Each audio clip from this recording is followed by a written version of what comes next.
Well, I mean, jingle fucking bells. It's the 2020 Christmas episode.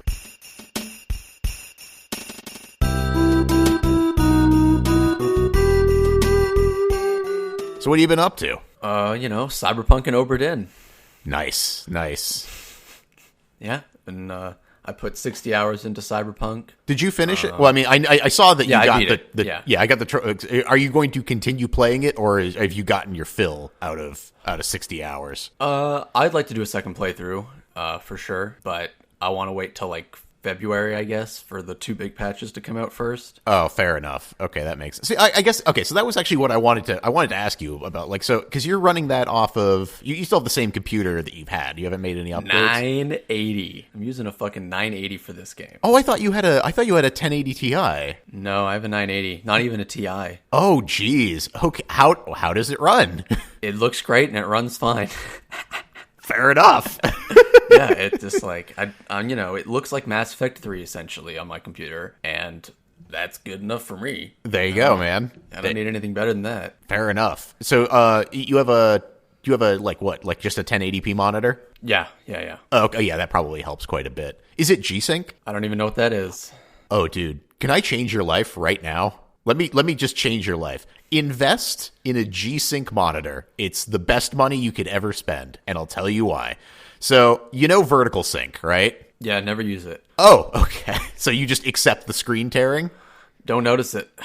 Never have. Just it doesn't, it's not a factor for me, essentially. Just it doesn't, I don't actually, when movement's happening on the screen tearing doesn't, appear to me visually, essentially. You're like a T-Rex or something. You just I know, yeah. I mean, I do have shitty eyes.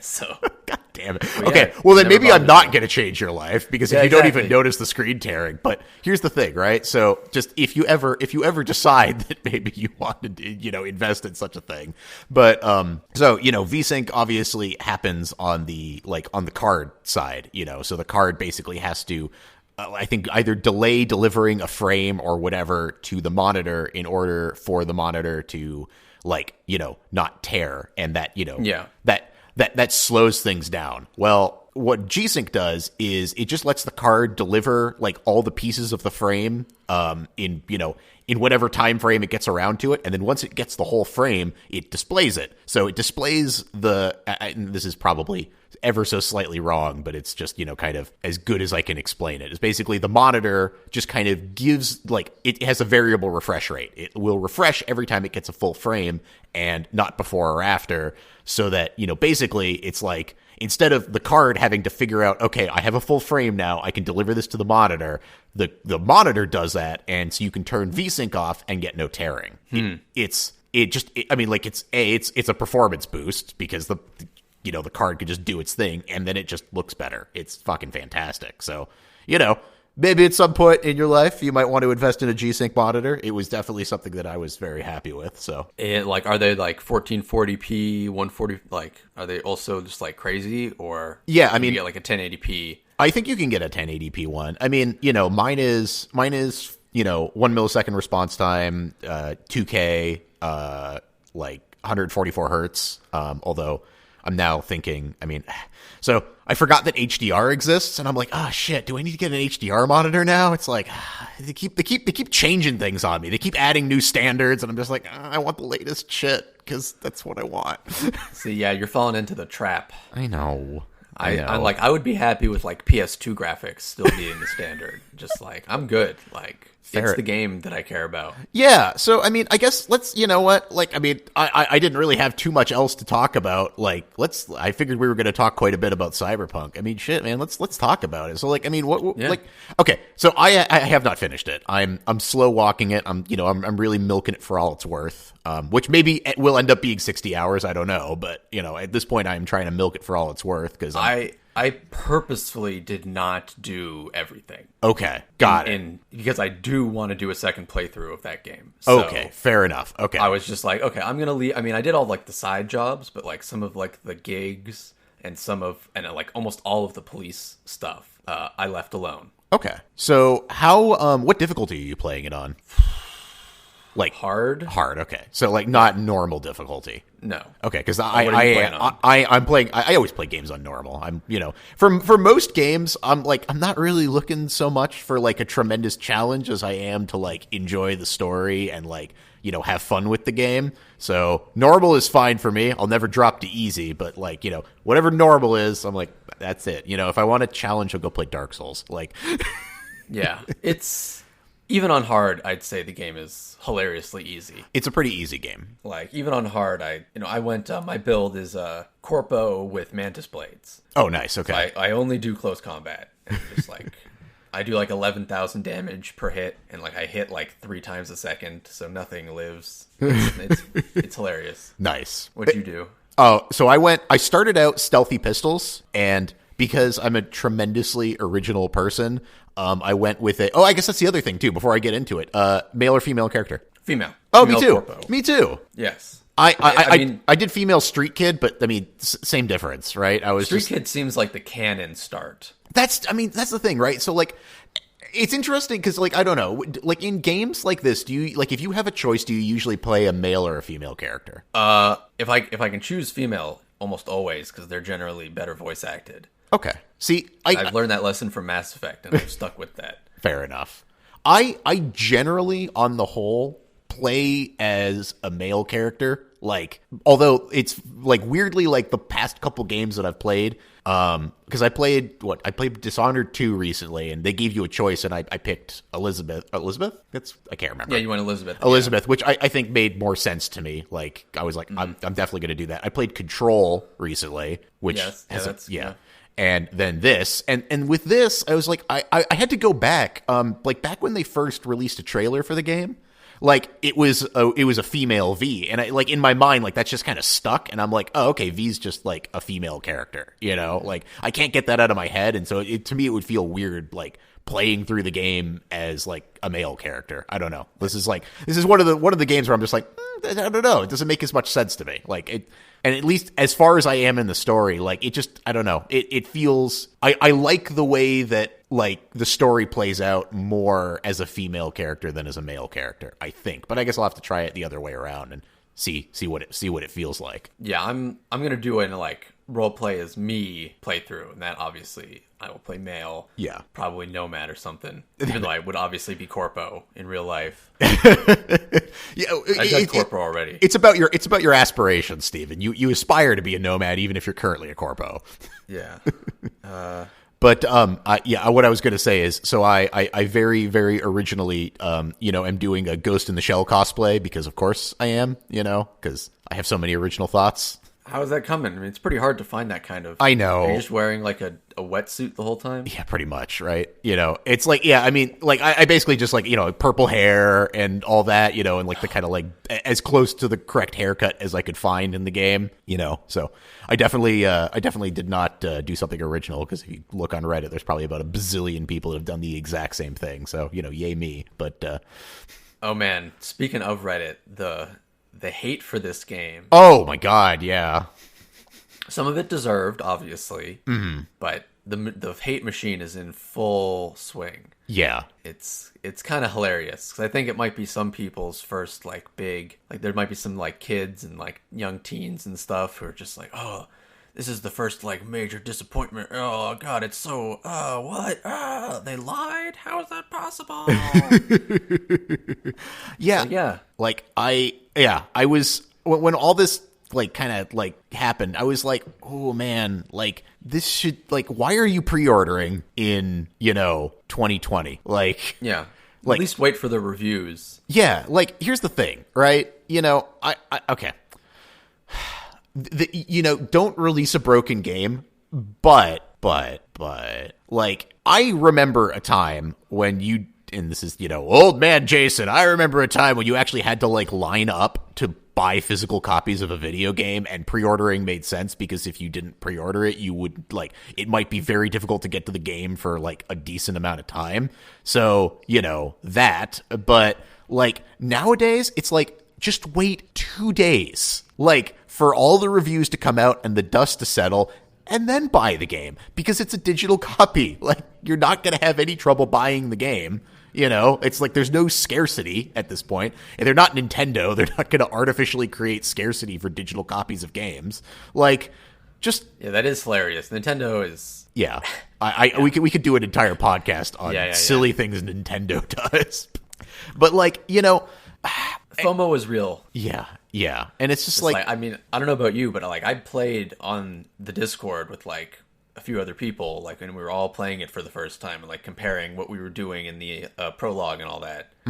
Like, so, you know, I would have missed out on that if I'd waited 2 days, you know? Fair enough. I mean, for me, I was like, with all of the delays and stuff, I was like, I think I'm gonna slow walk it on this game. You know, I was like, I'll wait and I will see, you know, what the reviews are like. And when the reviews came out, it was like, oh, it's you know, it's on PC, it's fun, people like it, and it's buggy. And I'm like, okay, so it's a Bethesda game. And I was like, that's fine. Like, I mean, I accept that, you know, like that's something I mean, you know, I played Skyrim, I think, like the day that it came out. And I mean, it was Skyrim, and you know, it's like it's the same kind of shit. So I was like, I don't care. I'm used to this. You know, this is not my first rodeo with this. But like, oh man, like playing it on consoles. Like, I guess, like, I just don't know what people. I get that people are like, this has been in development, you know, long before any of the next gen consoles were released. Like, why doesn't it run on them? But I was like, after seeing like the things that they were trying to do on PC, I kind of like wonder. It's like, didn't you kind of see this coming? You know, like, I don't know if they're going to be able to make this run on the last gen systems properly without some massive compromises. I mean, but they did say that it ran well. That's the problem. Oh, did they? Okay. Maybe I have not been following this. So they did say, oh, it runs fine, and then people were at like... an investor conference in, like, late November, they were like, yeah. Like, I think it was like, it runs surprisingly well, is the exact quote. That's a cop-out answer. Yeah, exactly. Yeah, it's just like, oh, yeah. Like, you know, considering that it shouldn't run at all... The fact that it runs at like 20 FPS is like pretty impressive. Because the really crazy marketing only started like 2 years ago, right? Mm-hmm. And so just like, I think it's a lot of people's just like, you know, most anticipated game, like in the first like super hype game that they've like ever actually bought or like, you know, interacted with. Mm-hmm. And so we're just like, we're seeing, you know, it's the internet, right? It's Reddit. Like, it's mostly 14-year-olds. Yeah. If that. Yeah. And it's just like, they didn't grow up with PS2s. Mm-hmm. So it's just like, oh, it's so ugly that I can only run it on medium at 60 FPS instead of ultra with HDR at 144 frames. Just like, okay. Yeah. Although, cool. that being said, it is insane to me. And okay, so this is if anybody is listening, this is going to make some people extremely angry. So let me just like preface this for a second. I am very fortunate that I was in a financial position and also completely fucking lucky enough that I was able to get my hands on a 3090. So you actually have a 3090? That's hilarious. Wow. Yeah. So I have a 3090. And like, so, you know, I'm sorry everyone that I have a 3090. I'm sorry. I feel bad for having it. Okay. Like, I didn't expect to have it until like next year at the earliest. And it's like, I mean, it's a stupidly expensive card and it's insane. And like, but here, so, you know, I'm playing through this game on max graphics, like just, yeah. And there are even times for me when, like, you know, I'm getting into like the 30 FPS like range, like driving through some parts of the city, and it's like, you know, this is a ridiculously I mean, this card is almost like as expensive as like half my computer, like when I purchased it originally. You know, it's like it's absurd, and like, you know, even with all that beef, it still can't like, you know, it still can't run it at max graphics at 60 FPS. It's like. So, you know, but that being said, it does generally, you know, track around, you know, 60 to 70 FPS somewhere in there, which is good, you know, so I'm happy with it. But my God, man, it's like, I feel like this game probably is not perfectly optimized. Yeah. Have you checked what your bottleneck is? I mean, it might be CPU. It's possible. That's what yeah, because, you know, it's like probably trying to like, I mean, I would say do the AI pathing for the cars, but I guess that doesn't exist at this point in time. But I mean, you know, also like I think it's pretty typical. Like, because when I looked at the performance tests that like Digital Foundry and stuff have done, they were getting something very similar, even with like a 10 series Intel CPU. So you know, I think that it's just like at a certain point, it's like with ray traced reflections. Like, you could just only do so good when you're, like, in an area of the city where there's 1 million neon billboards. So, yeah. But it's the new Crisis. It is the new Crisis, for sure. And, I mean, my God, does it look incredible. I mean, with ray tracing, like, it's just, like, it's bananas how good it looks. Like, it's fucking insane. Yeah. But, you know, yeah. I mean, going from like running Control, which, you know, ran at a pretty steady 120 frames per second, like with all the DLSS makes a huge difference in that scenario. I don't know if you've paid attention at all to DLSS or know what it does. I think graphics are a scam that actively make games worse. Okay. So no. Well then you'll love to talk about the other game that we have to talk about since it has no graphics. Oh God, yeah, the Obra Dinn. Mm-hmm. Yeah, we'll get to that. That has 0 graphics. It's like these two games could not be further from the truth. If you can't run further from each other rather. So like if you can't run Obra Dinn on your computer, I mean you could probably run that on like a TI-86 graphic calculator, like. But yeah. I don't know about that. No, it's poorly. It's probably, it looks, you know, there's got a lot of particle effects and like physics objects. I don't know. Oh, okay, maybe. But anyway, so then putting aside all of the ridiculous controversies, so. Like, I guess, how are you, did this game meet your expectations for what you were looking for out of Cyberpunk? Yeah, 100%. Okay, cool. Me too. That's exactly how I feel. Like, despite, I see all this hate for it. I'm just kind of like, yeah, but this game is kind of exactly what I wanted. Yeah, it's like, people are complaining there aren't, like, GTA mechanics in the game, and it's just like, I never engage with any of those mechanics, really, anyway, when I play those games. Yeah. And, so, the thing that, like, sold me on the game was I read one review where the guy was like, it's kind of like a imperfect open world immersive sim. Yeah. And it's just like, oh yeah, done. Yeah, it's Deus Ex open world version. Yeah, it's really insane the way they've like made a game that truly allows for like, you know, choose your own style gameplay in an open world like this. It's like, no wonder like there's no cop AI. Yeah. And I mean, like, you know, and like, yeah, I mean, there's like dumb bugs, but like, honestly, like, yeah, like the cop AI, it's like, I mean, honestly, like, I don't want to get in long protracted police chases all the time. You know, I think they should fix it, but like, I hope they don't fix it in such a way that like, I'm going to constantly find myself running from the cops. Not that I'm mowing down pedestrians on a regular basis, but like, it does happen, you know, sometimes I come around a corner a little too hot and, there it is. But, like, well, yeah, as long as they keep it to like a GTA style system, it will be fine. Because 1 star is always just like go a street over and you're good. Exactly, and that's kind of what I'm looking for. Like, I don't want cops to like. I don't like the idea like of cops spawning randomly for no reason. Like, that's annoying. Like, they should be there and they should react to things, you know. Yeah. And then, you know, I don't want to get in like long protracted police chases forever because it just would be annoying. But yeah, I mean, they just need to fix the cop AI. And, you know, once they have cop cars like patrolling around, that's when the system will work, essentially. Yeah, is what I think. And have you seen the video where like there is that happening? No, I have not. Okay, well, there's a video floating around where like there is a cop car driving around because it's like it spawns as part of some quest chain, and it has like AI, and it like chases you through the streets a little bit. Oh, okay, interesting. Like, in a non-scripted way, at least that's what it appears to be. And, so it's in the game. It's just not. And they did mention, because I read some of the like the things that like they think it's a bug, and it like it's not how it was written. It wasn't written to be like that. So I'm hoping clearly it was just unfinished. Yeah. And they were just like, okay, like, we can't put this in the game, so comment it out, put this really simple system in, and we'll just fix it later. Yeah. And, like, you know, I think there is I don't want to spend the entire time talking about the controversies, but it is kind of like hard to not. It's a like, big deal. No, it's a pretty big deal. Yeah, it's like, you know, I find it very difficult. Like, I understand on the consoles calling it unfinished, but like as a general, like, I mean, on the PC, like I would find it hard pressed to call this unfinished. It's definitely in rougher shape than it should have been at release.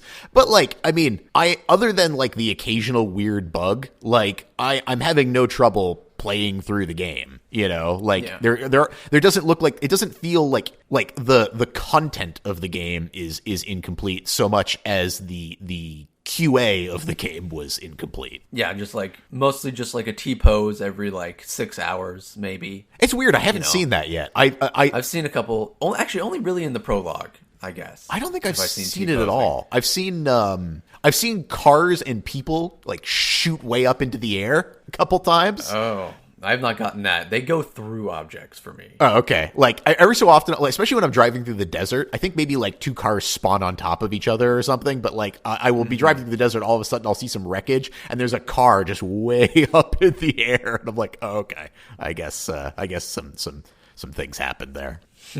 Somebody had an issue. yeah. That's. I mean, I've had when I call my vehicle, I've had it spawn like inside another vehicle. But that usually turns out fine because it just pops up. But yeah, oh, go ahead. I was just gonna ask, are you doing bikes? Oh, hell yeah, I'm doing bikes. Yeah, of course, dude. Good. Well, I mean, you got the Acura bike. The what? The Acura bike? Oh, yes, absolutely. Yeah. I mean, because they were super cheap, and it's like the best bike in the game. I was actually, I was using... And you said you're doing a Ghost in the Shell character, right? And it's like literally called the Kusanagi. I know. I was like, hell yeah, absolutely. So, although I have also, this is, I don't know if you found this, but there is a, one of the really expensive cars for free, just like sitting in a shipping crate. In the tunnel for Pan Am's Quest? Yeah. And that thing is also fantastic, although brakes for shit. Like, it's ridiculously. Dude, it doesn't even brake for the first like 3 seconds. I know. It's just like, it just doesn't even slow down. But oh my God, is it fantastic to drive around. Yeah, it's like, That's what I use for all the race quests. Oh, okay. I actually just used the car that what's her face brings. Yeah, you have to use that car for the second one, but the first and third ones you can drive whatever you want. Honestly, I found those race ones like hilariously easy. So like I was just like, I'll just use that because I also didn't know about that car yet. So otherwise I probably would have used it. It is possible to not get first place in those races though, believe it or not. Wow. Yeah, I know. One of my friends was like, "Oh man, I got second place," and it was like, "Wow, it's like, okay." It's like, how? How did you do this? You have to fuck up real bad because they literally stop for you. Yeah, they stop. Yeah, it's hilarious. Because I've crashed a couple times, like in the one in the desert. I crashed a couple times, and like I was like, "Oh, should I restart?" And then I'm like, I look ahead, I'm like, "Oh, they're just stopped like 10 feet ahead. I'll just catch up now." Yeah. We don't have true AI, but no, you can lose. Wow. But yeah, I was doing just like a stealth pistols build, which was like, because like I don't know why pistols, but I was just like, all right, because I picked up a pistol that was halfway decent like early on. It's Deus Ex. Yeah, exactly. And so like I did that for a bit, and then I started getting some of the really good quick hacks, and now you went wizard. Yep. Oh my God, dude! I've been like those verge on like broken with how good they are, because if you get the one, like if you get like the suicide one where it's like they like you basically force the like guy to commit suicide, and then you get like the upgrades that allow it to jump to other people and then also reduce the cooldown for each person that's killed. Like it's just like, oh, okay, you just like walk into a map, you like you look through your Kuroshi eyes way out there, you're like, all right, you die, okay, now the other two of you die, okay, now my cooldown's done, okay, you two die, okay, it's like yeah, dude, yeah, that's what I want to do for my second playthrough. That's fucking awesome. It's hilariously fun. It takes a while for net hacking to be a thing, because it's like the early stuff you get like is all kind of garbage, but once you get once you get a really good cyber deck and you get that like suicide and the cyber psycho one which basically like berserks like a dude, like, oh, it's great. It's really good. Yeah, I love the way that legendary items are like actually just really amazing in this game. Have you found Skippy yet? No, I know about it. I haven't actually gone and grabbed it yet. I need to do that. Just like I didn't put any points into anything pistol related on my build. And Skippy is still just like a one-shot like murder machine. Oh, that's awesome. It's so good. Yeah, same thing with because I always have a katana around.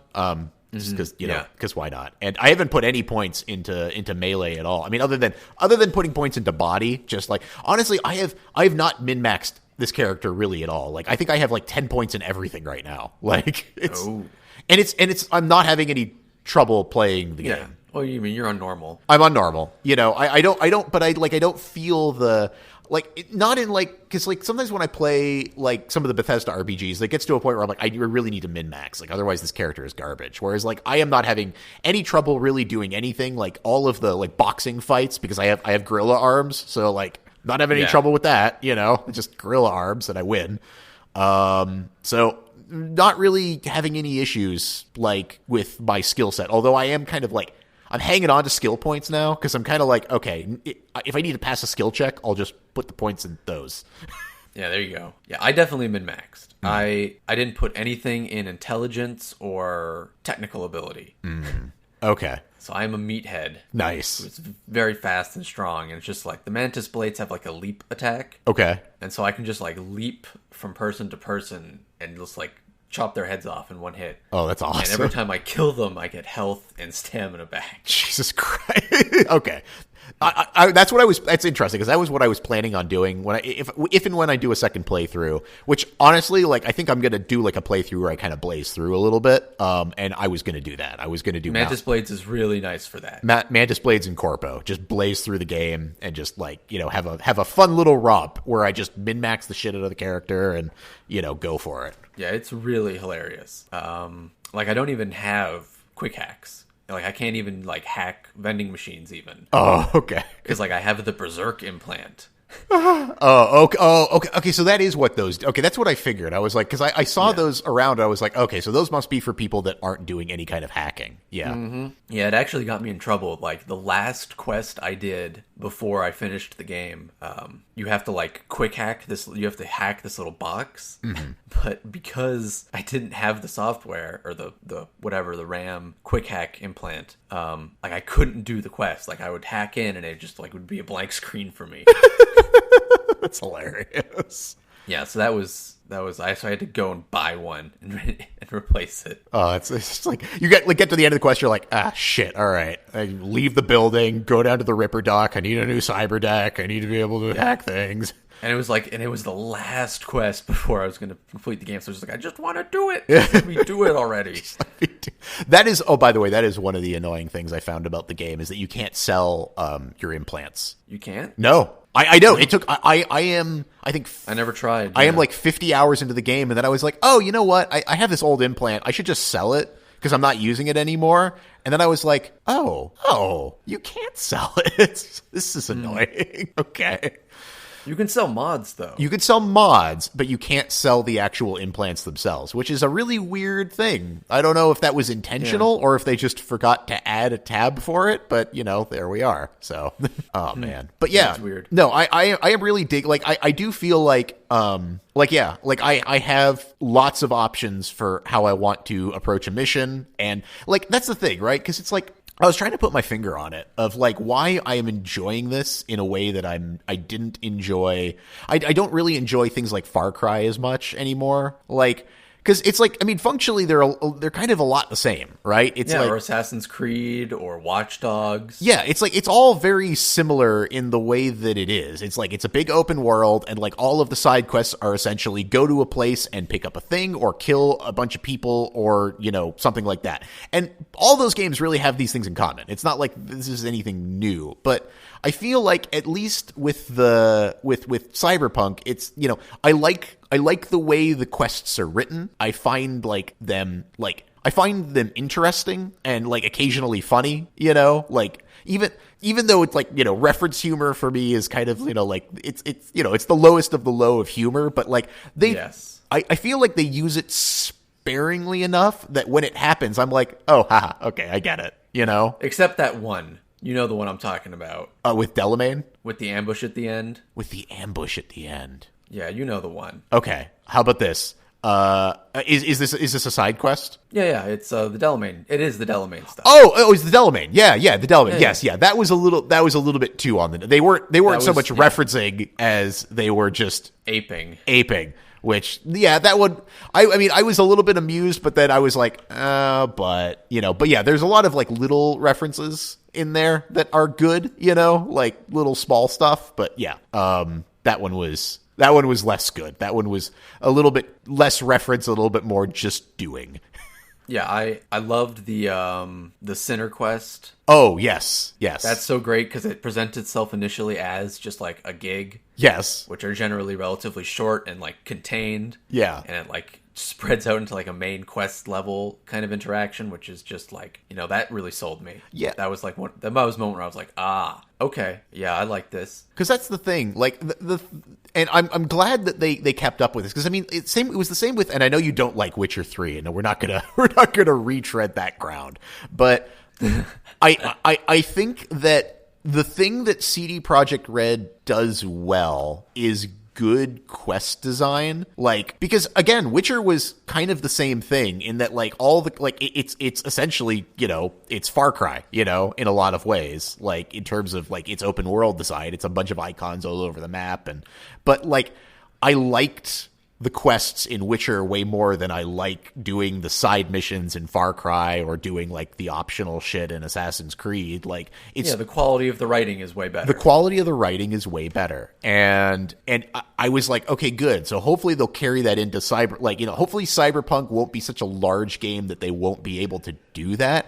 And I'm glad to hear that they did. That like they I don't know how many side quests there are, but it feels like restrained. And I mean, other than like the little like police things that pop up, which are like whatever, but it feels restrained enough that like they've managed to like do something good there, and so I'm really enjoying it. It feels like a really rich world, like, and I'm really, yes, I'm compelled. And like that's the thing, is like, because I play a lot of games and I'm just not compelled to continue playing them. Like I will eventually struggle through them and just get them done because I just want to finish the game. But like it's becoming harder and harder for me to be compelled to play a game. And Cyberpunk is definitely a game that I feel compelled to play. I want to keep playing it. It's a world that like, so a lot of people are complaining that there's not enough choices, by which they mean like they want more endings essentially. But like the choice within the game itself, like within each like mission, like the choices like you can make with your character are like really widespread and like varying. Like you do have like you have a lot of personal choice. Yeah, which is amazing. Like they've done that exceedingly well. Yeah, I feel like I have agency in this game, which is nice. Yeah. And it's just like you don't have like true agency within the story, which is like what some people complain about, but it's like that's not important. Yeah, I mean, like that's no different than like shit, man, like Skyrim, which people love. Like people adore Skyrim, and like at the end of Skyrim, I mean, you do it. That's the story. I mean, at the end of Morrowind, you do it. At the end of Oblivion, you do it. Like that's how it is. Like, I mean, I don't really know what people were expecting there. Like the whole thing with the main story is it's like the one like linear path. Like all the other things are like, where you get to make a bunch of choices and do a bunch of like fun things, because you could change how a lot of like the side missions turn out, but but exceedingly. Yeah. But the main story is just, it's what it is. It's like, do you want to read the book or do you want to, take a look at this entire shelf of choose your own adventures, Yes. Now I do hope they eventually release like DLC and stuff that lets you play beyond the end. So, actually, I was going to ask: does the game like basically you can't keep playing after it reloads a save once you finish the game back to a certain point? Okay, fair enough. I mean, like I'm okay with when games do that because in a lot of times it's like in order to have like an ending, you have to end. And if the game kind of continues on, then it's just like, well, what's happening past this point? So yeah, it is. It's. I'd say the endings were very satisfying. Okay, cool. Well, one day, and one day I'll get there. Yeah, but back to the parts that we're going to talk about more fully. The prologue itself was just like, again, there's complaints about like, oh, I thought the origins would matter more, but I thought they did a good job of like establishing, your character, and then like the prologue itself was like, I did not expect like Jackie to die. Oh, you didn't? Okay. That caught me by surprise. I was like, I actually, both me and another friend thought like Jackie was going to betray us. Actually, well, like this guy's too nice. Let me ask you this: did you watch the trailer for the last trailer they put out for the game? Nope. The only marketing I ever watched was the 50-minute gameplay video. Okay, so that's all I ever saw. So, I think perhaps that might have spoiled the twist a little bit for you because, like, in that trailer, it does make it pretty clear that like you die and come back to life. Ah, okay, yeah, I never and so didn't know that. And so then I was like, when I was playing through the prologue, I was sitting there thinking, man, I feel like I've seen all these scenes with Jackie already. I'm like, does he appear in the rest of the game? And then I was like, wait a second, you die. I'm like, oh, there's no way. I was like, everybody dies. Everybody dies. That must be what happens. And then like, once like we got to the Arasaka Tower stuff, I was like, yep, everybody dies. Definitely. This is absolutely what's going to happen.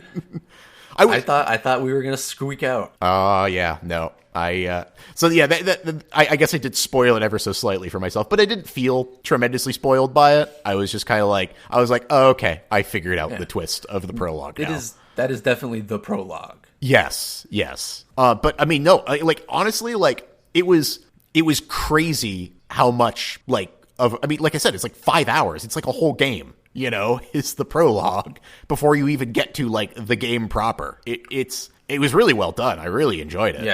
Yes, 100%. The stuff in Arasaka Tower with you like hiding behind that thing is like, that was terrifying. Yeah. Yeah. Definitely thought I was going to get found out. Yeah. No, like, and like, I that twist I did not see coming at all, which is hilarious because it's like, it's like you'd think that it's like you almost like would, but it's like, nope, it's like, holy crap, this is how it all goes wrong. Like I had a feeling because I'd seen that trailer that like things were going to go wrong in Arasaka Tower, but I was like, but what's going to go wrong? And I never saw that coming. That was a huge like, holy shit moment.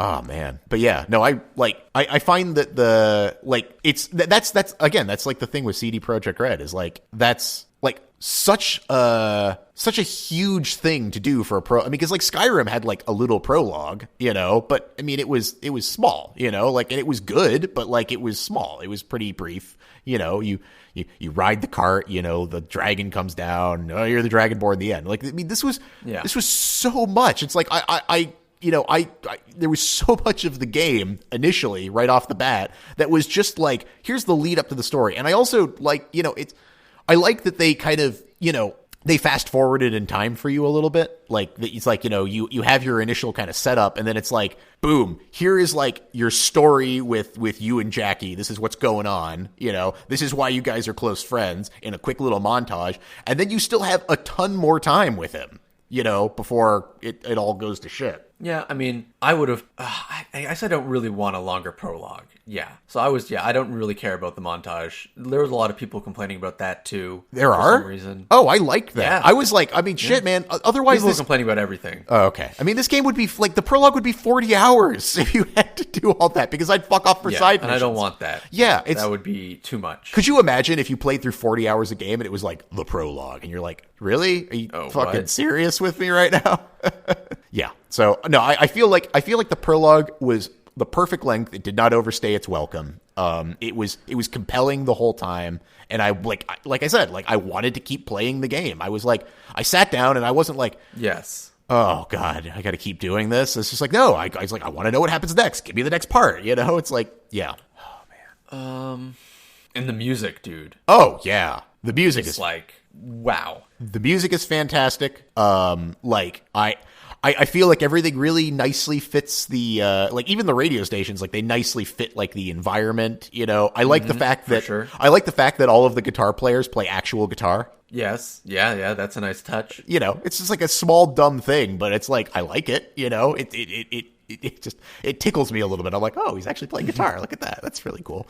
The atmosphere of the game is like spot on, like Yes, Night City feels like Night City. Yeah, it feels like Blade Runner, like it feels, it's got the cyberpunk aesthetic down. It's not just neon lights and darkness and rain all the time. Like it's got the grit and the correct feel of what it should be. It's got like neighborhoods that actually make sense, Yeah, I mean, once I finished the game, I just like spent a good like 5 hours just like walking around. Oh yeah, I mean, honestly, I did that right at the beginning. Like, I made a point to drive a lot of places. Like sometimes, like I'm in a rush and I want to do a couple things, but like before bed or whatever, and so like I'll fast travel. But like if I can avoid it, I like to drive around the city because it's just a cool looking city. I like being in it. It's a nice.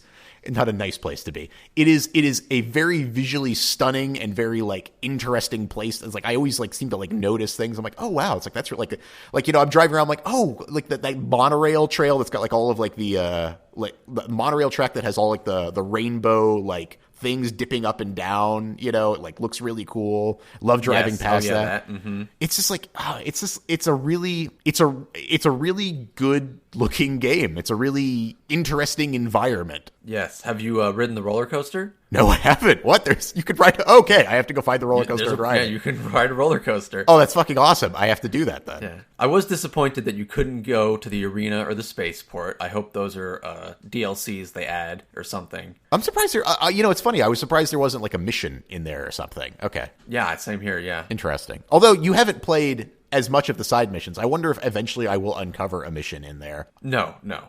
Because you can get into every place beforehand. Oh, you've confirmed anyway. it. Okay. Yeah, and just like you cannot get into those areas; they're sealed. Fair enough.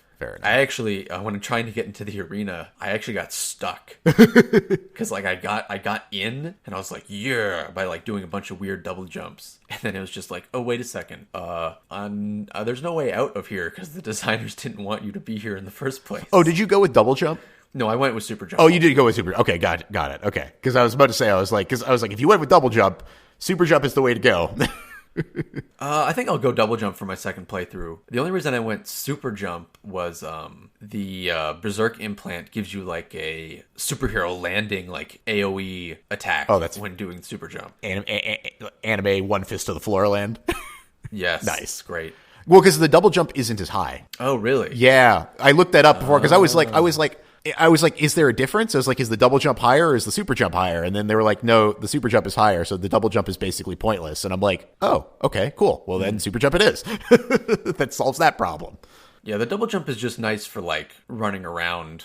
Super jump is a little less responsive, you know what I mean? Yeah, you have to kind of plan for a super jump versus the double jump. You could just kind of do it, I guess. That makes a lot of sense. Yeah. That's the difference, I think. I just wanted to get into places I wasn't supposed to get into, so I was like, super jump it is. Yeah, same here. Yeah. So, I mean, is this your game of the year? That's a hard one.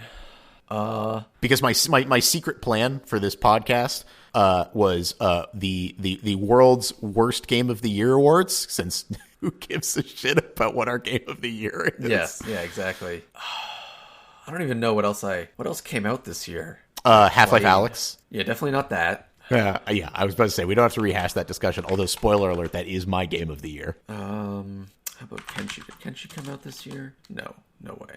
Yeah, that's got to be a couple years old at least. No, that's 2 years. Noida came out this year, I guess, technically. When did this go? So it has to be a game that came out this year, right? Well, I would say a game you played for the first time this year.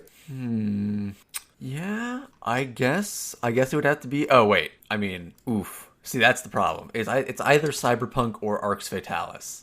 Oh, that's right, Arx Fatalis. You were talking about that. Yeah, because they're both. I mean, I guess Cyberpunk is just essentially a bigger version of Arx Fatalis. So I guess Cyberpunk. Yeah, I'll say my game of the year is Cyberpunk. You'll go with Cyberpunk? All right. Yeah, I will. Yeah, despite the fact that like it doesn't work on like 25% of the games on the consoles it was released on. Hey, but it works on a 980, so you know it does work on a 980. I was very impressed that I could play it. I just kind of thought I wouldn't be able to. Are you going to get like a more recent series card sometime soon? Yeah, I think I'm going to upgrade to like a 2080. Oh, I mean, well, I guess it makes sense because you can whatever actually the fuck. get a 2080, but I would definitely suggest getting the 30 series if you can. Is it? I don't know if I have the sockets. Probably have to change my whole computer. Nope, it's all the same. It's still the same sockets? Yeah, they haven't changed anything in forever. I mean, okay. Oh, yeah. Okay, technically, right? There is a new there's a new PCI Express 16 like architecture, but it's not even I mean, I don't think it's even bottlenecking my card. So, like, why? Like, Yeah. If it's not going to bottleneck a 3090, you're going to be fine. I'm not really going to worry about upgrading to the next PCI architecture. It's just it's a waste. So, yeah. Okay, yeah, that's what I'll probably do then. I'll probably just get a 2080 because I can buy one. Yeah, I guess that makes sense. Yeah, because I mean, RTX is. That's the thing, though, is like, because I mean, my whole goal, the reason why I skipped the 20 series was because, like, I mean, they just don't run as fast, obviously. But like, I wanted to be able to run Cyberpunk with ray tracing at full graphics, and that's it. That's what I've got. I've got that because I was just like, whatever, and also like VR performance because I mean, Oh yeah. obviously the 3090 just like chews through VR shit like nobody's business. Like, although there are still some things where I can make it slow down, like bladed sorcery, which is just hilariously unoptimized. Yeah. It's so bad. I love that game, but my God, is it just so poorly optimized? It's just like it even just like it's the 3090 is like, what the fuck you want me to do with this? What do you want? Like, I can't run this. No one can run this. Yeah. It's the physics game. Yeah. But so my game of the year though this year, I think I'm sticking with Half-Life Alyx. I as much as I really like Cyberpunk and I'm really enjoying it, I nothing has recaptured my childlike sense of wonder at video games like Half-Life Alyx did. So I think I'm gonna go with that. I think that like it made me feel like a kid again. I was just like, oh my God, this is just it's like a toy. I'm like, oh, this is great. Like, feels so. See, that's what Cyberpunk did for me. So okay, fair enough. This is like another Kingdom Come Deliverance essentially for me. I need to still play that. I still need to actually get around. I mean, actually, honestly, when that came out, I still had like my 970, and I was like, oh, apparently this runs like shit and is really poorly optimized, so I need a better video card. And then when I got my new computer, I was like, I just never got around to it, and now it's like, okay, I can probably run it now. Yeah. It'll probably still chug for you though, because I'm sure that game is not optimized well. Yeah, that does not surprise me. Warhorse Studios is like 24 people. Yeah. Oh, speaking of games of the year, by the way, so my 2019 game of the year, Disco Elysium. I don't know if you saw or were reading Reddit, but they're going to do a Final Cut version. Oh. Free for everyone, of course. So if you own the game, yeah, because they're amazing. They're best devs. Please don't be bad. I mean, they will once they are successful. I know. Please don't be bad though. But like, oh man. So they, but they're gonna so they're adding a couple like new options for quests, I think, or like maybe even some new quests or new areas, and they're also fully voice acting the entire game. Oh, great! So I should just wait for that. You could. Honestly, I feel like you should play both to see what's. But I mean, oh my God. I mean, this is my bi-monthly appeal to you to play Disco Elysium. You shouldn't have told me about the remastered version because I was getting close to playing it. Now it's just like, oh, well, I'm going to wait for that. Oh, you should play it, though. You missed that. You know, your strategy was incorrect. But you're just going to skip the dialogue anyway, so.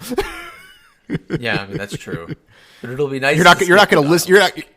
You're not going to wait for the voice acting. Yeah, you're going to read it and go on to the next part. I resisted that with Cyberpunk for the most part. Oh, okay. Well, fair enough. I'm getting better. Yeah, I mean, honestly, it's the skipping would be very jarring in that anyway. Yeah. I only did it when I was like redoing a part after dying. Yeah. Oh, by the way, speaking of that, if you didn't do this already, pro tip: change the key binding for skipping dialogue. Oh yeah. That is a pro tip. I should have done that. Yeah, after the third time trying to uncrouch during dialogue and skipping a bunch of it and having to reload, I have since changed the key binding and never looked back. I changed it to like the tilde key so I would never ever accidentally press it. That's and good, my life has never been better. Yeah, I never crouch because blade arms. Fair enough. Yes. As a frequent croucher, I think it says street kid, but I think my actual background was Slav. Because I was constantly squatting. Yeah. So, Yeah. So, definitely made liberal use of the crouch button. So was constantly skipping dialogue and being like, I want to hear this, and reloading my save.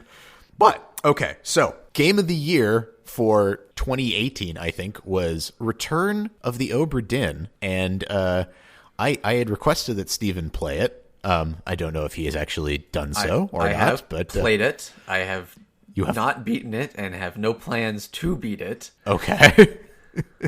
I have experienced. Tell me your woes. Tell me your woes. Why did you not like this game? I mean, if I'm going to be reasonable, I'd say it's just, it's not my kind of game. It's very, like, slow-paced, and it involves a lot of, like, deep thought. And it's just like, that's not what I come to games for. I was going to take a slightly harder stance. I would say it's not a video game, and it's just, like, a visual novel. And I'm not interested in, like, reading a book that I have to, like, take a test on afterward. Oh, man. Wow. Okay. I did not expect such vehement disagreement on this game, but here we are. The first time I played it, like, I had to stop because it was, like, making me angry, and I had to, like, come back after a day. Just like, no, like, let me try and, like, play through more. Like, we're going to do a podcast on it. Like, it's like, just, everything, really. It's just, like, not my cup of tea. Wow. Because, like I said, this was my 2018 game of the year. Like, this was like, I was like, holy shit. Many reputable outlets, of which we are not part of, also gave it their 2018 game of the year. Yeah. This is just making me crack up. Because this is kind of putting the brakes on my entire, like, why don't we have more of this in games? Like, why don't we treat the player with some, like, with some, like, like we treat the player with kid gloves of like any detective game. It's like, here are the clues, and just, it's literally just a click A until there's nothing to click A on in the room, and then, solve the crime. And this is so not okay. So for people that are not familiar, I'm going to just go into it a little bit. Yeah. So the Obra Dinn is admittedly probably not a game for everybody. I will start out with that, most definitely because not. The premise first of all, it is like DOS graphics, and like I'm not like haha, it's two colors, and it is like it looks like something from DOS. It's great, but if you can't get past that, if you need those graphics, this is not the game for you. So that's first difficult thing with the game. Second, the premise of the game is that a ship, the Obra Dinn of the title, returns to port on its own without the crew. Everybody's gone.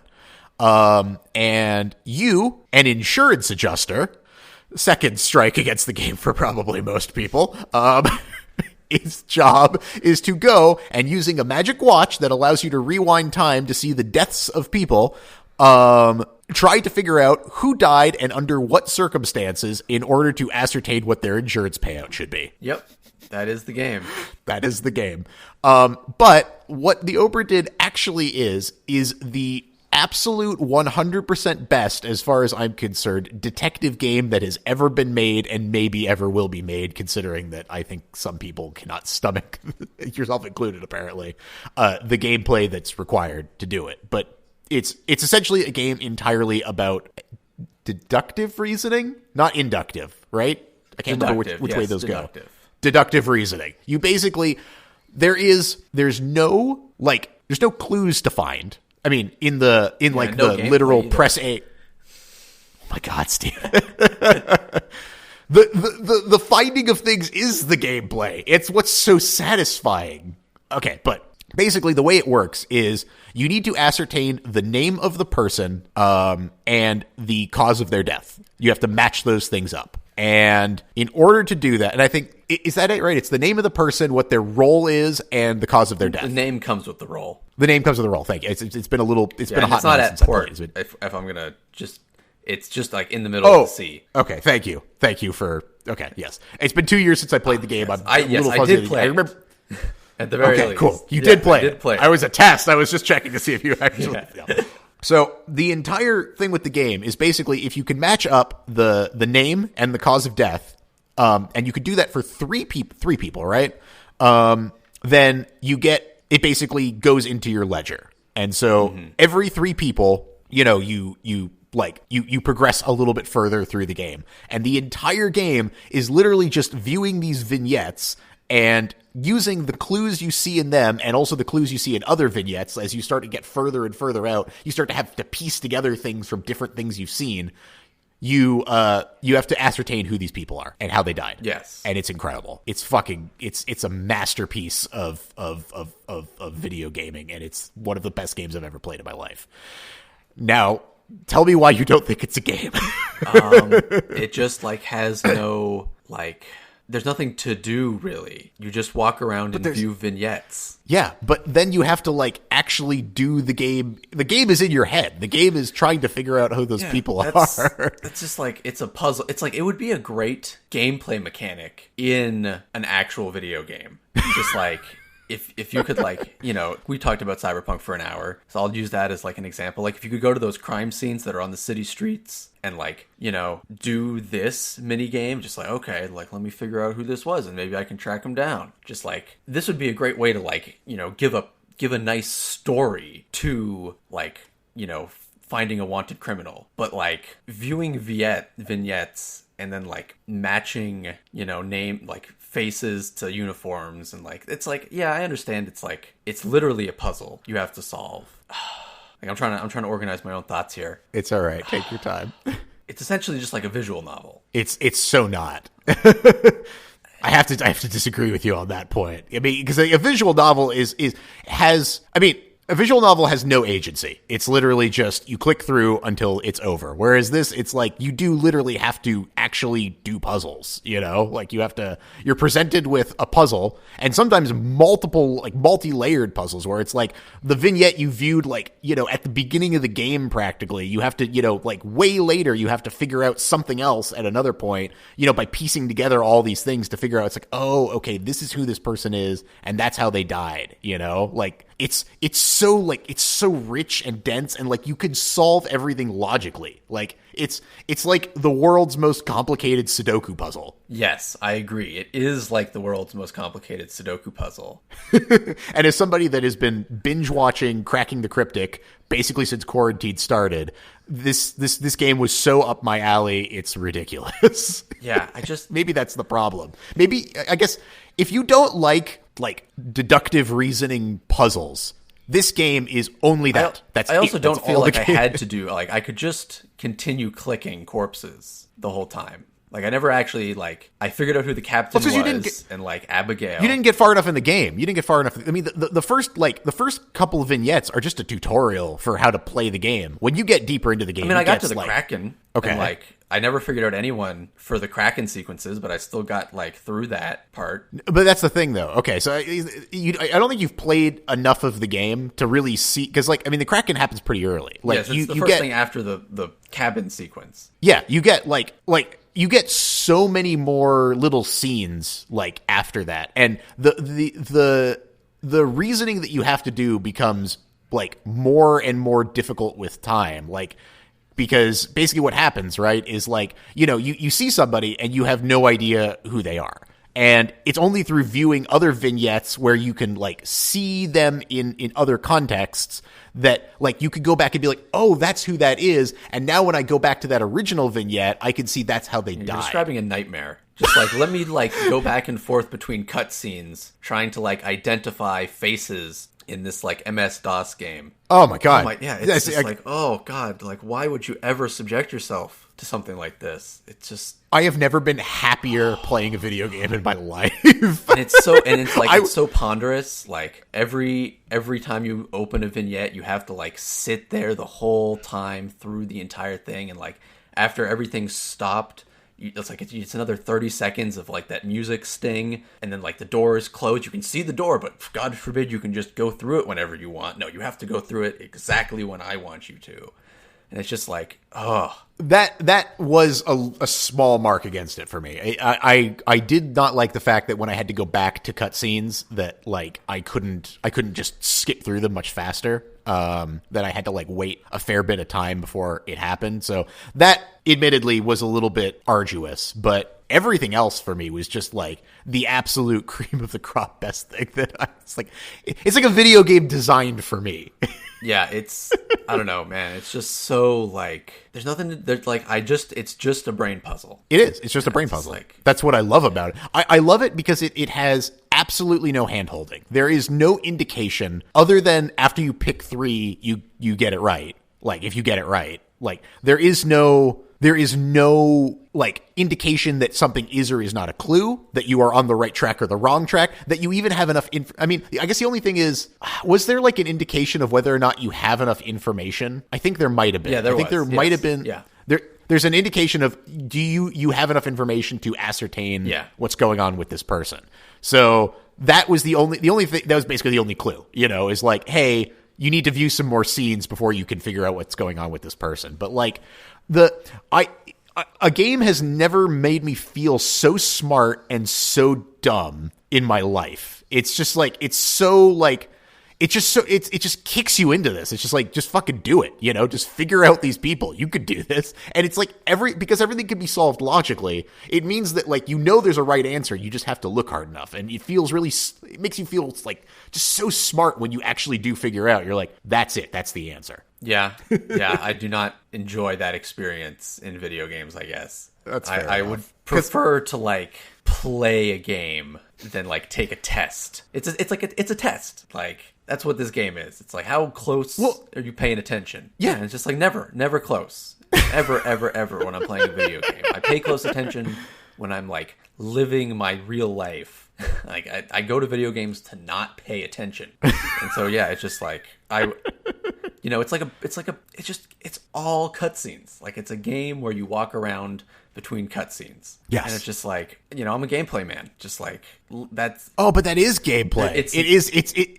This game is pure gameplay. It's absolutely nothing. It is a puzzle. Just because, but puzzles are... I guess that's the thing. Puzzles are gameplay to me. Like, brain puzzles are a form of gameplay. If I have to sit down and think about something, like The Witness, right? I mean, this is the same thing as The Witness. It's just like series of puzzles. Yeah, exactly. Yeah. But The Witness at least has like a story to like, I don't know, I understand that, yes, obviously it's a puzzle game. Like Wait a second. Hang on. I want to make sure that we don't lose this point. Are you arguing that The Witness has more story than this game? No, not really. Okay, cool. I was about to say, I was like, the story of The Witness is, I think, perhaps the most pretentious dribble that I've ever seen in I like The Witness. I enjoyed my playthrough of it, but my God, it's just like a series of recordings of like book excerpts and stuff. And it's just like, I mean, like John Blow, like, okay, like, how far up your own ass were you when you made this game? I just want to know. I enjoyed your game, but my God, was it pretentious. Whereas the Obra Dinn, like, as you go further through the game, like, the vignettes eventually tell the entire story of what really... Because, I mean, seeing the Kraken is not a spoiler. It's like, you see the Kraken almost immediately. That's not the whole story of the game. It's not why everything happened the way... The story of the game is why did this thing show up in the first place? Yes. And what was all this stuff that happened? And... much richer of a story, like the story told through these vignettes and through like exploring the world, like, was just like, oh God, I get it. I get why you don't like it. It's just like, let me put it this way. So you said maybe that having this kind of concept in a game could be palatable to you, perhaps. Yes. Here's my thing, right? So, like, for instance, let's go back to Cyberpunk for a minute. Like, the brain dance. Yeah, the brain dance is a better version of this game. Yeah. No, see, that's the thing. I think the brain dances are worse because all the brain dance sequence is go to the highlighted part, which will be highlighted for you. You don't even have to figure it out. Like, just go to the highlighted part and then, like, scan the thing. What if after the brain dance sequence, like, you just watch it, you could go through the editing, but it doesn't give you any indication of what you need to be paying attention to, and you have to figure it out yourself. That, to me, would be like, oh, it'd be like, it would be so good. As long as they kept it to, like, 2 or 3 things. Yes, I agree. Okay. Like, because that's what I desperately loved about this game. It's like, and I feel like it's so missing from, like, any game where you have to be in it. Like, did you play or had any experience with L.A. Noire? I've seen it. I've never actually played it myself. Okay, because I mean, I played through. You might have even seen me play through parts of it. Yeah, I think I did. Yeah. Like that game, it's like, oh, you're a detective. It's a police procedural, but it's like press X to pick up evidence. And like there was a tiny bit of this because there was a little bit of like that Phoenix Wright, like you have to match the correct evidence to the correct thing. But like even that, it's like in Obra Dinn, you don't even know what is and is not important. Nothing is highlighted. It's just you look at a scene and you have to walk through it and figure like, what am I looking at here? Like I have to figure out what everything is, who people are. I have to cross-reference things. Like it's like as somebody who likes police procedurals, like things like The Wire and stuff like that. Like this is just like, oh, it's so good. It's just like, I was wondering if you were going to enjoy it, and it seems like you definitely fall on the camp of like, I just can't get behind a game like this, and I get it. It's not for everybody. I was just wondering if it was for you, and clearly it was not. I'm trying to think of what like the other comparisons I can make are here. I would rather read this or watch this than I would ever like I don't enjoy working this hard for so little reward. It's almost like this game is like running a marathon or something. It's like, yeah, you do it because you want to, and it's going to be really hard, and you'll be satisfied at the end. And it's like, yeah, but like life is already a marathon. I don't need to like make my leisure time like a challenging cerebral puzzle. Just like, yeah, there's nothing in the game that like appeals to me in like the terms of like what a game should be in my mind. And like, I mean, I get it. It's just like, yeah, and like the fact that like it also like deems to waste my time as well as being like a slow, ponderous detective game is like the final nail in the coffin, essentially. And like, like I liked the like finding the cabin stuff. Like that was the level that I would have preferred the entire game to remain at, essentially.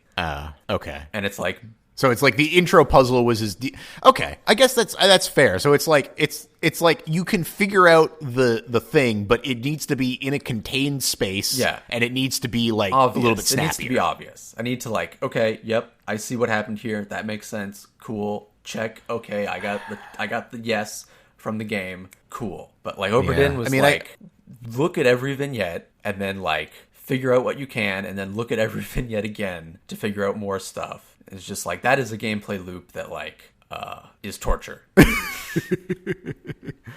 Oh man. And like, if it was a short, like if I started on like a little rowboat, right, and that was my first job, and then I could like go and buy upgrades for my apartment and like, see my boss, and he'd be an asshole to me, and then like I get to go to a slightly bigger ship. But it's just like, the game is just like, do it. And like, give me like another month and like, pay me, and like I would go through the Obra Dinn, but it would have to be a job. It's like a job. Oh God. Okay. I think you'll like Disco Elysium more than this. Yeah, of course. Yeah, 100%. Yeah, Obra Dinn was. Oh. Yeah, I mean, I knew going in I wasn't gonna like it. So really, yeah. Then why did you buy it? Well, I mean, I wanted to have the discussion. I mean, it's whatever. What it was like. Oh, okay, fair. I thought you bought it before. No. I was like, no. I bought it for the podcast. Oh, okay. Well, thank you for buying it for the No podcast. I am sorry that you did not enjoy it. Hopefully, you could still refund it. Oh yeah, easily. Yeah, Okay, I probably won't though. I mean, I'm not opposed to its existence or anything. Like again, like I said, the argument I've been making is just like me trying to like create content. Like fair enough. Like, it's just not my cup of tea. Like I don't think it's a bad game or anything. Fair enough. But like, except for you don't think it's a game. Well, yeah, but like, if you're gonna like, if we want to have a crazy conversation, then yeah, I would say it's not a game. It's a series of like, it's a visual novel. It's a series of cutscenes. It's like, it's the same level as like those David Cage games, like Heavy Rain, or wow. It's just like it's essentially that. Like I understand like there's more cerebral work going on, but like I don't consider that to be mechanical gameplay. That's like it's story at best, right? Like it's a cool, good story that's like locked behind you having to actually figure it out. Man, so that's actually an interesting point, because it's like what the point you're basically making is that if the mechanics aren't actually a physical interaction in the game. They're not mechanics. Yeah, it's a puzzle. It's like a really good puzzle, but like so are like crossword puzzles and like jigsaw puzzles. And like okay. And so like it's a game. It's obviously a game, like because it's literally that. But like, wouldn't it be better served as like, I don't know, a board game or like a series of like cool like what about that Netflix show, that choose your own adventure Netflix show? Like maybe make it kind of like that. Like, wouldn't it be better served as like a story people could digest? But like, I get it. Like, it's meant to primarily be a puzzle. Yeah, it is literally a puzzle game. And the form they decided to make the puzzle in was a video game. But like, it ain't no Mario.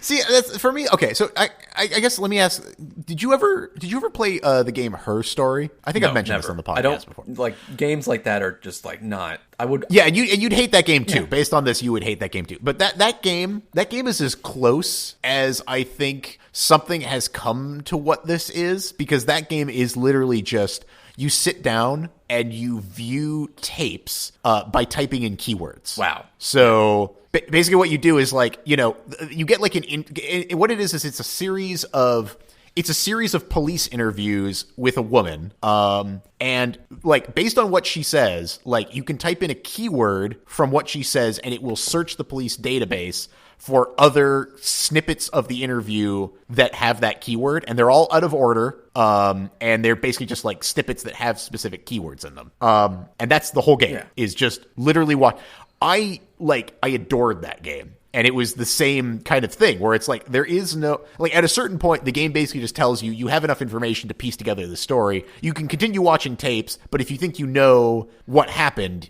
you can just click to get the ending. Yeah, and that's the kind of game that I would watch, right? Okay. Like I would put Obra Dinn on my second screen while playing a real game and like watch it, and like I feel like I would get like I wouldn't get the satisfaction of like figuring it out myself, but I'd get like 80% of that satisfaction by following along with someone else figuring it out, and I'd have to do 100% less mental effort.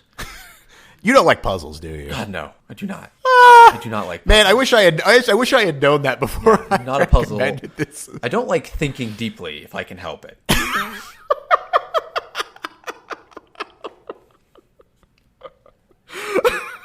I'm sorry. That's fantastic. Yeah. That was fantastic. Okay. I really missed the mark on suggesting you play this game.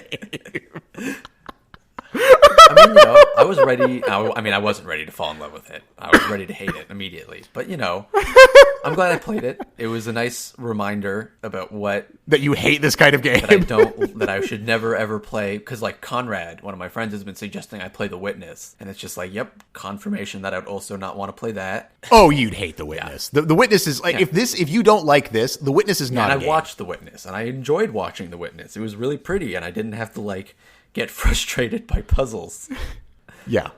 The Witness I loved those puzzles. I thought that they were really interesting. I would never recommend The Witness to somebody unless they are like obsessed with puzzles. That's it. Yeah. That's the only kind of people that like would benefit from that game. Yeah. I mean, that's the thing. So like this game is, it is. So you could sign up to this level of mechanic after like 12 hours of doing simpler versions of it. Yeah. But like a simpler version of this mechanic incorporated in, because like that's the thing that I feel like is just drastically missing is like actual deductive reasoning in games almost doesn't exist anymore. You know, and maybe never existed. Maybe was never there. What do you think existed that had deductive reasoning? Yeah, I was about to say I don't think anything exists that's like really like this, and it definitely does not occur in any kind of modern video game.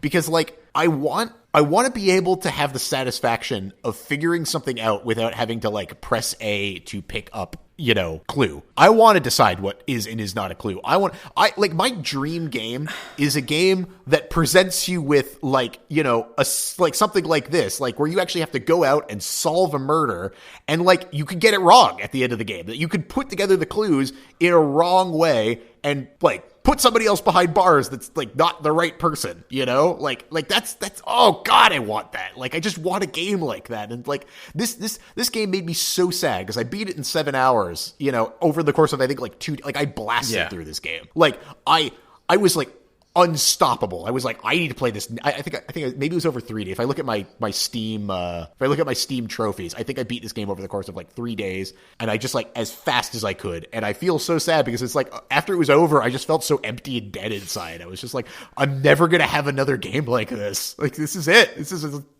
as good as it gets, man. This high is never this high is never coming back. That's how I felt about Cyberpunk. So yeah, it's What else? So I want to challenge something you said like a minute ago when you said like, you know, something about like the evidence you can collect, like it's, you know, you don't have to collect it all or whatever, or like you can collect it like differently. And it's like, can you really though? Like if you want to like solve the mystery, there's only like actually enough evidence to do that. Like there's not like a whole bunch of like, you know, extra evidence laying about in any way. Like they limit very strictly in order to create like a scarcity of evidence, whereas like maybe in real life there'd be like, you know, names on all the bunk beds that you could just like reference easily. Oh no, and are you talking about this game? Yeah, Obra Dinn. Oh no, in this game that's not true. In fact, in this game it is actually very hard to find evidence. That's what I mean. I'm saying like it's a false scarcity. Like it's the other way around from what you're saying. Like no, this game like because of the way that it's designed is like, you know, because you're trying to identify who people are, it's like a different type of thing. But yeah, no, I mean, like, yeah, absolutely. This game is not what I'm describing. I want a game like that. Yeah. It is definitely not this game. This game is, they hide the evidence. They hide it in plain sight, but they hide it. You know, like, they make it hard for you to figure out who these people are, perhaps more so than it would be in reality. Yeah, like, if I could, like, you know, search the, like, beds for the journals of the guys, you know, like, that would, like, but, like, they limit that, like, they only let you see that if, like, you've gotten so far on doing other things. And it's like, okay, like, it's a path through. Whereas, like, what you're saying is, like, yeah, a true detective, free-form detective game would be ridiculous. But, like, I don't think that's what this is. No, this is not. But, like, and, like, there are different ways to come to the same conclusion, I think, in this game. I'm sure there are, yeah. But, like, you have to get pretty, like, I mean, because, like, there is a point where you are, like, inspecting beds. You see people in their specific beds. Yes, that's, yeah, you know? I've heard about that part, and I was like, oh, that would have been, like, I could have done with that immediately game. Well, that's the thing. This game is a very slow burn. I mean, it's 7 hours, so it's not that slow of a burn. Yeah. Like, you know. But it is if you're bad at thinking.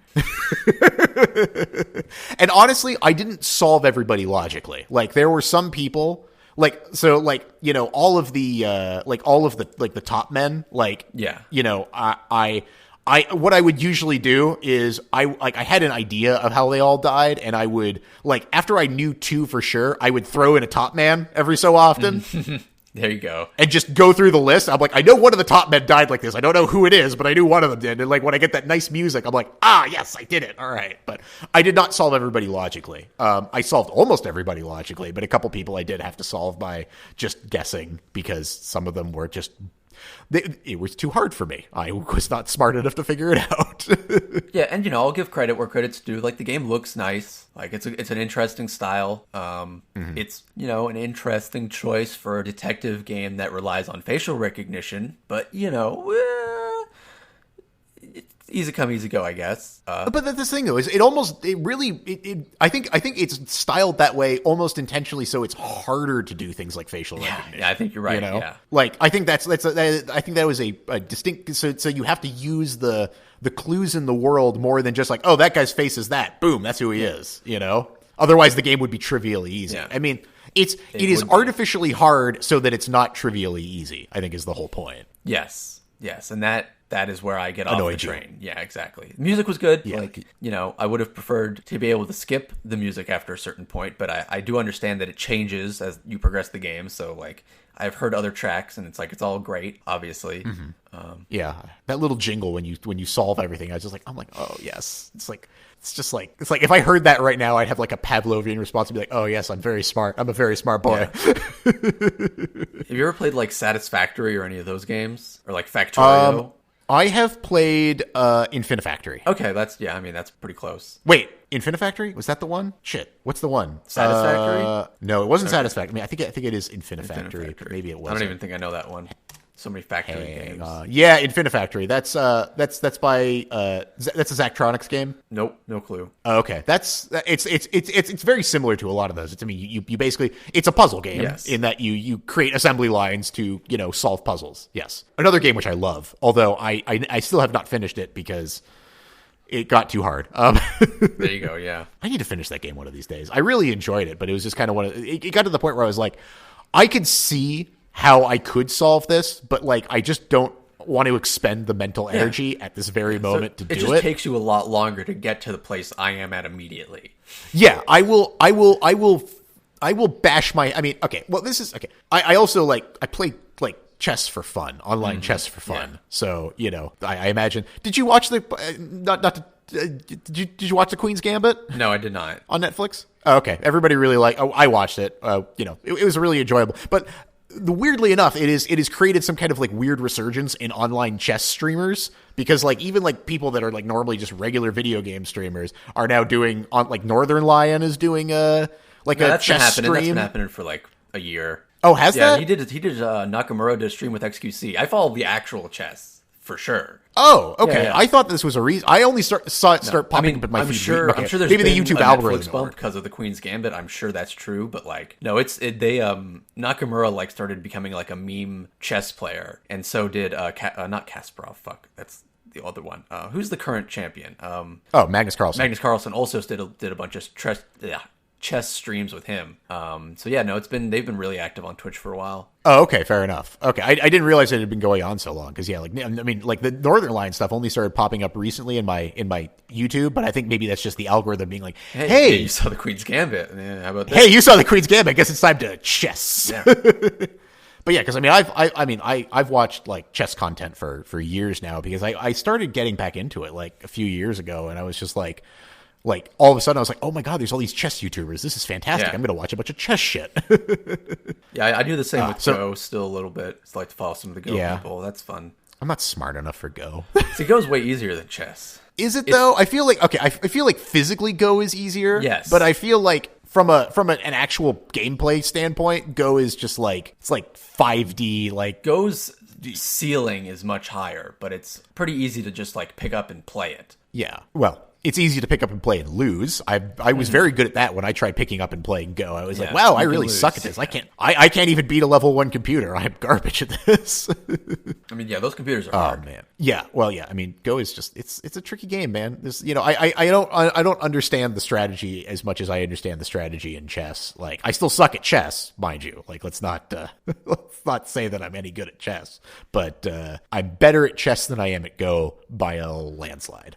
Yeah, Go just feels more natural to me. But I mean, I like both. They're good. What the heck were we talking about before we talked about the Queen's Gambit? Oh, I was just talking about. We were talking about how you don't enjoy solving puzzles and doing thinking things that was in your life. Deep thought, not so much. Yeah, the kind of puzzle games I like are Europa Universalis or Hearts of Iron 4, where there's kind of a constant feedback mechanism happening with your decisions. So strategy more than puzzle. So you can instantly be that was a bad decision I just made. I shouldn't make that decision again in this situation. And okay. It's they're Obra Dinn was it doesn't give a lot of feedback on purpose. Yes, it's making you figure it out, and it's not telling you if you if you get something if you get somebody right and 2 other people wrong, or even 2 people right and 1 person wrong, you don't know. Yeah, you don't know what is right and what is wrong, and you have to be confident in your deductions, which takes a lot of engagement with the game that you clearly were not willing to give. I would definitely solve that game through brute force tactics. That's what I would end up doing for sure. What you did, but to a much greater extent. The whole game. Click. Okay, it'll give me 3, so there's only so many combinations here. Oh, jeez. Okay, fair enough. Well, at least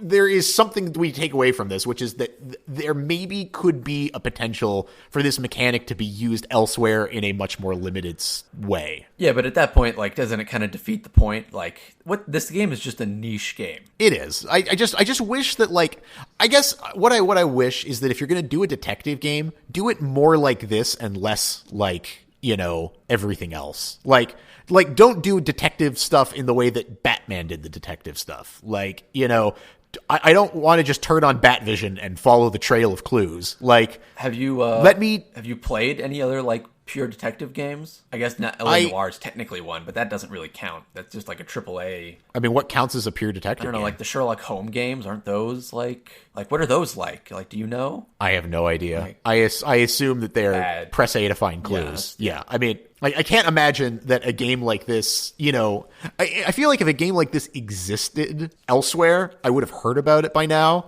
but maybe I'm wrong on that. Let me ask. I just don't want this to be a flash in the pan, or I want Lucas Pope to go back and do another one of these because, God, I enjoyed it, man. Like, just do another Obra Dinn. Just give me another adventure to play. Give me a DLC. If you did a DLC every year, I would play it every year. Like, actually, Sherlock Holmes: Crime and Punishment is on a list of games like Obra Dinn. Really? Oddly enough. Wow. Okay. Along with like The Witness and What Remains of Edith Finch and all those. See, but okay, What Remains of Edith Finch is a walking simulator. Oh, it is. Kind of. Okay. Is it? I mean, because I haven't played it. This is just a random Reddit post I'm looking at. So I was under the impression. I mean, I think Edith Finch does have some gameplay, but I was under the impression it was basically a walking simulator. So the kind of, but maybe I'm the kind of puzzle game I like is like Portal. Or did you ever play Antichamber? No, but I know exactly what it is. I mean, Yeah. I've watched enough of it that I'm aware of Antichamber. Okay, so it's basically like an action puzzler versus a puzzle. Yeah, puzzler. I need a little bit more like doing things than just walking around. Yeah, I mean, on the spectrum of like like a current Zelda dungeon, which is like only a puzzle in name only, to like literally buying a Sudoku app on Steam. This is really way more towards the literally just buying a Sudoku app on Steam. It's harder than the Sudoku app. It's more of a puzzle because at least the Sudoku app is just math. Oh, jeez. Well, I'm glad I could subvert your expectations. Yeah, well, I mean, here's the thing, right? I was actually, I was kind of like halfway. I was like, maybe because I don't know how you, I didn't know how you felt about puzzles. Now that I know, I will keep that in mind for the future. I feel like this game is your Kenshi, not your Kenshi, but like what Kenshi was to me. Yeah, exactly. I know. I agree. Of just like I get it, but I am not willing to put in the effort. Exactly. I don't want to waste my time. Yeah, that's exactly how I felt about Kenshi. That's interesting, actually. I think that's a good comparison. I think that like Kenshi to me that's maybe how I'm going to frame this in my mind. Is like Kenshi to me is like I get it. Like it's a really, really immersive game. It's like you get as much out of it as you put into it, and I wasn't willing to put anything into it, and therefore I'm not. And it's like just a pure gameplay game. It's a pure it's a integrated mechanics. Whereas this is just. Obra Dinn is just a pure headspace game. There's no actual gameplay. I mean, there's like you can't 4 buttons. You can't put in mindless gameplay time into the Obra Dinn and get any reward out of it. But like, you can do that with Kenshi. Yes, I totally agree. Yeah. So I think that's where it is. It's like this is the Kenshi for you. It's. You get it, but you're not interested. Yeah, it is literally a giant detective puzzle. And it's like, that's terrifying as a gameplay concept. Just like, oh, this is a game that's just like, essentially just like a big math problem. But it's not even math. It's deductive reasoning. Just like, oh. Oh, man. All right. Well, there you go. Yeah. So, Jason, I guess this concludes the 2020 Game of the Year. So, just to recap, 2018, Return to the Obra Dinn, just to catch up from the previous years when we didn't do this. Mine was Kingdom Come Deliverance for 2018. 2018 was Kingdom Come. So then, Kenshi was maybe 2019? Yeah, well, for you? Fuck. Do I like Kenshi more than Kingdom Come Deliverance? Oh. Ooh, it's a toughie, isn't it? They're both 2018. I guess 2019 is one to fit Kenshi. No, it was 2018. Fuck. You can make it your 2019. Yeah, okay. Yeah, 2019 for Kenshi. There you go. I won't make you choose.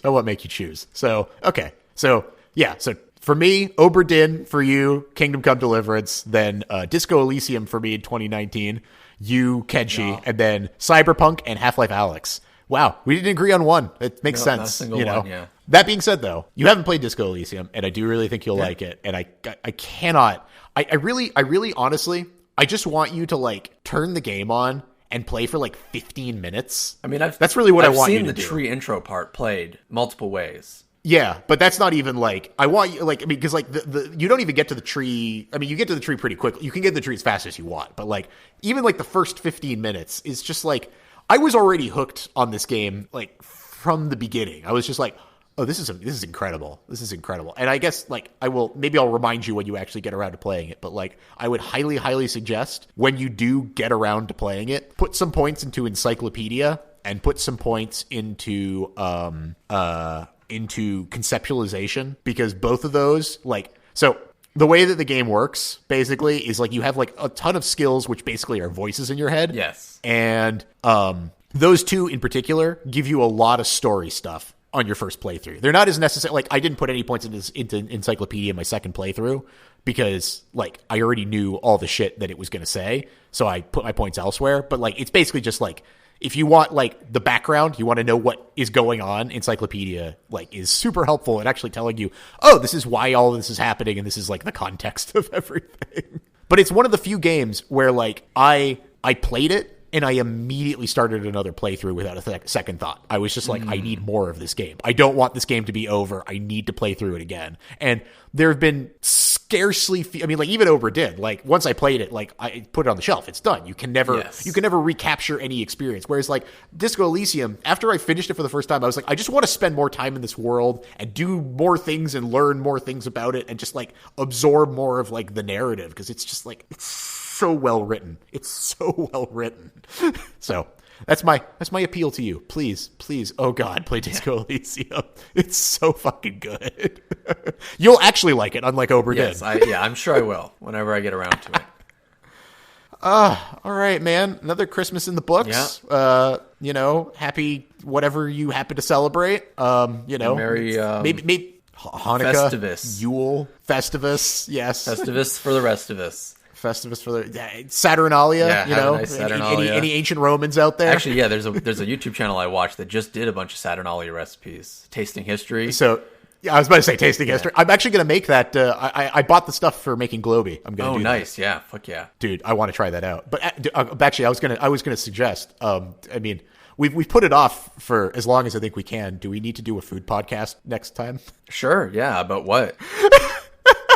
I feel like we've tangentially talked about food to death on this podcast, that we need to just rip the Band-Aid off and just talk for 2 hours about food and shit. Yeah. Yeah. I don't know. I mean, I feel like it's almost better served as like a little like side dish every now and then. I don't know what could we talk about for 2 hours on food. I mean, honestly, dude, sometimes I don't understand how we talk about anything that we talk about for 2 hours, and then it's like, oh shit. I was really worried that this one was going to be like, I was like that either we were both going to love Obra Dinn or you were going to hate it, and then there was just going to be no discussion. But you know what? It turned out to be, I mean, another 2 hours of podcast that I knew we would have something interesting to talk about with Obra Dinn, because I was like, I can take a ridiculous position here that will generate discussion. Yeah, fair enough. Yeah. Fair enough. Well, that's good to hear, because like beforehand, I was like right before I logged in, like Steam came up. I was like, oh, I wonder how far Steven got in Obra Dinn. I was like 45 minutes. I was like, oh boy, okay. Yeah. I was like, I don't know what happened here, but I'm about to find out. And that's over 3 days. Oh my God. Yeah. Wow. 15 minutes a day. Yeah, that's about all I could stand. Oh, man. All right. Well, okay. Excellent. Yeah. Merry Christmas. Enjoy. Merry Christmas. Kittens. Maybe next time we'll actually get to see each other for Christmas. I'm sure we will. Excellent. There won't be a pandemic on. Don't jinx it, man. You never know. They could just do a second round. Second round of pandemic? Yeah, that's true. Yeah. Just keep it going. All right. Talk to you later, man. See ya.